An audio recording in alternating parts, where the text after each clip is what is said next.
दोस्तों, यदि आप एक बिजनेसमैन हैं तो फिर मैं आपसे यही कहूँगा कि आप इस पूरी वीडियो को ज़रूर ध्यान से देखिएगा, क्योंकि आज की इस वीडियो में LIC की एक ऐसी बेहतरीन प्लानिंग मैं आपके लिए प्रस्तुत करने जा रहा हूं, जो कि आपके बिजनेस के लिए, आपके परिवार के लिए और आपके बच्चों के भविष्य के लिए बहुत ज़्यादा फायदेमंद साबित होगी। एक इंसान अपने जीवन में जो भी कार्य करता है वह अपने व्यवसाय से होने वाली आय के आधार पर ही करता है। यदि आप बैंक में सेविंग करना चाहते हैं, यदि आप म्यूचुअल फंड में निवेश करना चाहते हैं, यदि आप कोई प्रॉपर्टी खरीदना चाहते हैं, यदि आप अपने बच्चों को पढ़ाना चाहते हैं, यदि आप अपने बिटिया की शादी के लिए प्रबंध करना चाहते हैं, तो यह सारी चीज़ें आपके व्यवसाय और उस व्यवसाय से होने वाली आय के ऊपर ही निर्भर करता है। और LIC की यह जो बिजनेस प्रोटेक्शन प्लानिंग है, यह आपके बिजनेस की सुरक्षा के लिए बहुत ज़्यादा फायदेमंद साबित होगी। तो आइए अब हम समझते हैं कि LIC की यह जो बिजनेस प्रोटेक्शन प्लानिंग है, इससे क्या लाभ होता है। दोस्तों, LIC की यह जो बिजनेस प्रोटेक्शन प्लानिंग है, दो तरह का लाभ प्रदान करती है। पहला लाभ यह है कि यह आपके जीवन काल में बीमा सुरक्षा देती है, और दूसरा लाभ यह है कि LIC को यह पता है जब एक बिजनेसमैन बुजुर्ग हो जाता है, जब वह अपनी जॉब से रिटायर हो जाता है, तो उसको बुढ़ापे में कोई भी पेंशन का साधन उपलब्ध नहीं होता है। तो LIC की यह जो प्लानिंग है, आपके बुढ़ापे के लिए एक फंड का निर्माण करती है। यह फंड इकट्ठा रूप में आपको वापस कर दिया जाता है। आप इस फंड का उपयोग पेंशन के लिए कर सकते हैं। दोस्तों, LIC के इस प्लानिंग को समझने के लिए सबसे पहले हमें बिजनेस को समझना जरूरी है। हालांकि मैं जानता हूं जब आप बिजनेसमैन हैं तो यकीनन मुझसे कहीं ज़्यादा आपको बिजनेस की जानकारी होगी। मैं आपके बिजनेस के विषय में जानकारी नहीं देने जा रहा हूं। आपके बिजनेस में जो फंड यूज होते हैं, पैसे की जो भूमिका होती है, मैं उस पर जिक्र करने जा रहा हूं। किसी भी बिजनेस को करने के लिए 3 तरह के फंड की आवश्यकता होती है। पहला फंड, यदि आप एक दुकानदार हैं तो यकीनन आप अपने दुकान में कुछ प्रोडक्ट रखते होंगे। जैसे मान लीजिए यदि आपका एक जनरल स्टोर है तो आपकी जनरल स्टोर की दुकान में तमाम तरह के जनरल स्टोर से संबंधित प्रोडक्ट पड़े हुए होते हैं। अब यह जो भी प्रोडक्ट पड़े हुए होते हैं, यह एक फंड के रूप में होता है। जब आप इसको बेचते हैं तब इससे आपको इनकम मिलती है, आपकी कमाई होती है। दूसरा फंड आपके ग्राहकों के बीच में आपके द्वारा दिया गया उधार रुपए के रूप में होता है। मुझे यकीन है कि हर बिजनेस में कुछ न कुछ उधारी का धंधा होता ही होता है। तो यकीनन आपके पास भी कुछ ऐसे ग्राहक जरूर होंगे जो आपसे सामान खरीद कर लेकर जाते होंगे, लेकिन पैसे का भुगतान कुछ दिनों के बाद या 1 महीने के बाद जब उनको पेमेंट मिलता है तब वो करते हैं। इसके बाद आपका बिजनेस प्रभावित न हो, इसके लिए आपके गल्ले में या फिर आपके सेफ में कुछ न कुछ पैसे जरूर पड़े हुए होते हैं। यानी कि किसी भी बिजनेस को सुचारू रूप से चलाने के लिए यह 3 तरह के फंड की आवश्यकता होती है, और आपको इन तीनों ही तरह के फंड को मेंटेन करना बहुत ज़्यादा जरूरी हो जाता है। अब दोस्तों, किसी भी बिजनेस को करते समय यदि बिजनेसमैन के साथ कोई कैजुअलिटी हो जाती है, उदाहरण के तौर पर हम यह मान लेते हैं कि यदि बिजनेसमैन किसी दुर्घटना का शिकार हो जाता है तो इसका बहुत बुरा प्रभाव आपके बिजनेस पर पड़ता है।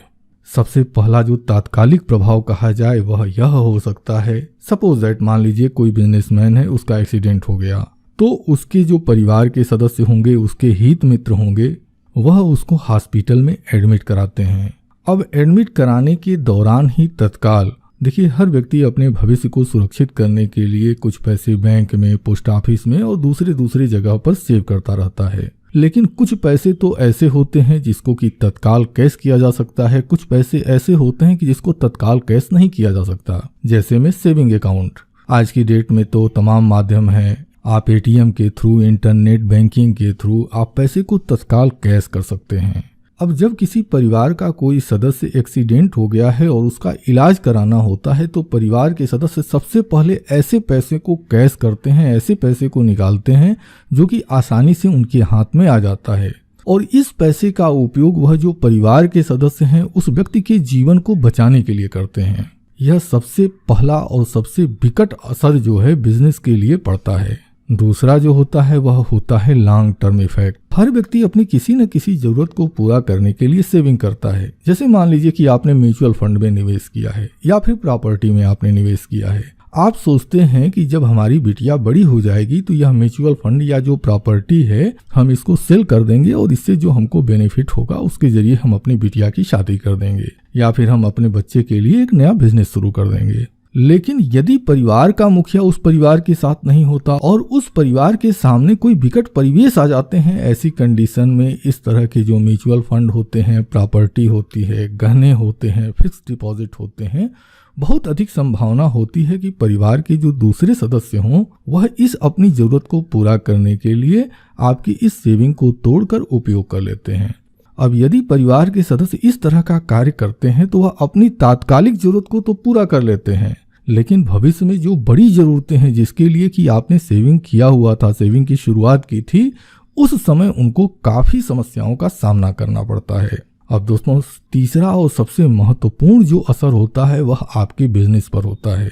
अब देखिए, जब आप अपने बिजनेस को कर रहे होते हैं तो आपके दुकान से तमाम लोग उधार पर सामान लेकर जाते हैं, लेकिन जब उनको यह पता चलता है कि दुकानदार की डेथ हो गई है तो ऐसी कंडीशन में वह लोग विभिन्न तरह के बहाने बनाकर, जैसे में कि हमने उनसे उधार लिया ही नहीं था या हमने लिया तो था उनको पैसा दे दिया था, ऐसा कुछ बहाना बनाकर अधिकतम लोग वह जो देनदारी है उससे अपने आप को बचाने की कोशिश करते हैं। अच्छा, दूसरा बहुत बुरा असर पड़ता है और वह यह होता है कि देखिए, जब आप किसी बिजनेस को कर रहे होते हैं तो आप भी बड़े महाजन के यहाँ से जाकर आप कुछ न कुछ अपनी दुकान का सामान लेकर आते हैं और वह इस शर्त पर लेकर आते हैं कि हफ्ता दिन, महीना दिन के अंदर आप उस सामान की बिक्री कर देंगे और बिक्री करने के बाद जो पैसे आपको मिलेंगे इससे आप महाजन के कर्जे को चुका देंगे। अब देखिए, सबसे पहला तो नुकसान यह हुआ कि जो लोग आपको उधार देने वाले थे उन्होंने मना कर दिया या बहाना बना दिया। दूसरा चीज, जो महाजन है वह आपके व्यवसाय का जो भी उत्तराधिकारी होगा उस पर यह दबाव बनाएगा कि उसकी जो उधारी है या तो आपके बिजनेस का जो वारिस है वह उस पैसे को वापस करे या फिर जो सामान आपने महाजन के यहाँ से लेकर आप आए हुए थे उस सामान को वह वापस ले जाने की डिमांड करेगा।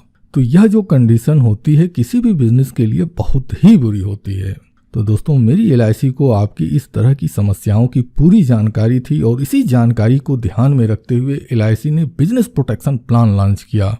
अब यह प्लान क्या कहता है, आइए हम इसको एक एग्जाम्पल से समझते हैं। तो एग्जाम्पल के लिए हम यह मान लेते हैं कि आपका जो बिजनेस है, आपके बिजनेस की वैल्यू 35 लाख रुपए है और आपकी एज 30 साल है और सपोज दैट कि आज की डेट में आप यह मानकर चल रहे हैं कि हम 60 साल की एज में रिटायर हो जाएंगे। तो ऐसी कंडीशन में आप यह जो पॉलिसी है वह 30 साल के टर्म के लिए आप इस पॉलिसी को लेंगे। और कमाल की बात मैं आपको बताऊं, यदि आपके बिजनेस की वैल्यू 35 लाख रुपए है और आप इस प्लानिंग को लेते हैं तो इसके लिए डेली का केवल और केवल 326 रुपए की बचत आपको करनी होगी। अब यदि आप 326 रुपए की बचत करते हैं तो इस बचत की वजह से आपको क्या लाभ होगा, आइए अभी इसको समझते हैं। LIC की योजनाओं का जो सबसे बड़ा लाभ होता है वह होता है जोखिम कवर का, यानी कि रिस्क कवर का। अब यदि पॉलिसी लेने के पहले वर्ष के दौरान, यानी कि अगर क्लाइंट की अवस्था 31 साल की होती है और 31 वर्ष की उम्र के अंदर अगर उसकी डेथ हो जाती है तो मेरी LIC 61,57,500 रुपए का भुगतान इमीडिएट कर देती है। इसी तरह से 32 वर्ष की अवस्था में यानी पॉलिसी के दूसरे वर्ष के दौरान अगर ग्राहक की मृत्यु हो जाती है तो 63,15,000 रुपए का रिस्क कवर होता है। 33 वर्ष में 64,72,500 रुपए और 34 वर्ष की अवस्था में यह जो रिस्क कवर है 66,30,000 रुपए का हो जाता है। यानी जैसे जैसे आपकी उम्र बढ़ती जाएगी, पॉलिसी की अवधि बढ़ती जाएगी, वैसे वैसे यह आपका जो जोखिम कवर है वह भी बढ़ता जाएगा। LIC को यह भी पता है कि हमारे बिजनेसमैन को समय समय पर पैसों की आवश्यकता पड़ती है, तो LIC ने इसमें यह भी व्यवस्था बनाया है कि आप अपनी इस पॉलिसी के ऊपर ही जब भी कभी आपको जरूरत समझ में आती है आप लोन के लिए अप्लाई कर सकते हैं और आप इस पॉलिसी से लोन ले सकते हैं। अब दोस्तों, यह जो जोखिम कवर हो रहा है यानी कि यह जो रिस्क कवर आपको मिल रहा है, ईश्वर न करे कल की डेट में अगर आपके साथ कोई कैजुअलिटी होती है और सपोज दैट कि आपके जो नॉमिनी है उसको यह पैसे मिल जाते हैं तो आप खुद सोच कर देखिए, वह बड़ी ही आसानी से, सपोज दैट इलाज के दौरान अगर परिवार के सदस्यों ने किसी से कुछ कर्ज लिया है, उस कर्ज को भी आसानी से वह चुका सकते हैं। इसके बाद महाजन के पैसे को वापस कर सकते हैं, और तो और इस पैसे के कुछ हिस्से को आपके बिजनेस में भी इन्वेस्ट करके और मजबूती ढंग से इस बिजनेस को आगे बढ़ा सकते हैं।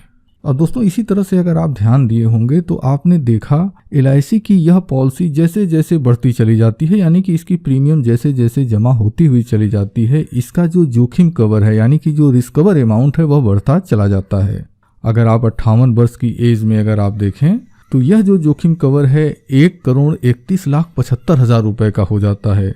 इसी तरह से जब ग्राहक की उम्र 59 साल की होती है, यानी पॉलिसी 29वें वर्ष में होती है, तब यह जोखिम कवर अमाउंट 1,37,52,500 रुपए का हो जाता है। इसी तरह से पॉलिसी अपने आखिरी वर्ष में जो रिस्क कवर का लाभ देती है वह होता है 1,45,75,000 रुपए का। अब जब पॉलिसी 30 वर्ष की अवधि पूर्ण कर लेती है, यानी जब ग्राहक की अवस्था 60 साल कंप्लीट हो जाती है, तब यह पॉलिसी मैच्योर हो जाती है, और पॉलिसी की मैच्योरिटी पर यह जो पॉलिसी है इससे लगभग 1,20,75,000 रुपए का भुगतान आपको मिल जाता है। आप इस पैसे का उपयोग, अगर आपको जरूरत समझ में आती है आप इस पूरे पैसे को ले लीजिए, और अगर जरूरत समझ में नहीं आती है तो इस पैसे को आप अपने रिटायरमेंट फंड के रूप में उपयोग कर सकते हैं। यदि आप चाहें तो आप LIC के ही पेंशन प्लान में इसको कन्वर्ट कर सकते हैं। हाँ, यह अलग बात है कि यह जो पैसे हैं जब आप इसको कन्वर्ट करेंगे उसी समय यह निर्धारित होगा कि यह जो पैसे आप कन्वर्ट कर रहे हैं इससे आपको कितना पेंशन मिलेगा, यह उसी समय डिसाइड होगा। तो दोस्तों, मुझे पूरा भरोसा है कि यह जो प्लानिंग है आपको पसंद आ रही होगी, तो फिर देरी किस बात की है। देखिए, LIC के पॉलिसी की जो प्रीमियम होती है वह अलग अलग उम्र में अलग अलग होती है। ठीक इसी तरह से अलग अलग लोगों के जो बिजनेस हैं वह बिजनेस अलग अलग अमाउंट के हो सकते हैं। उदाहरण के लिए कोई बिजनेस 5 लाख रुपए का हो सकता है, तो कोई 25 लाख का हो सकता है, कोई 50 लाख का हो सकता है, तो कोई 2 से 5 करोड़ का भी हो सकता है।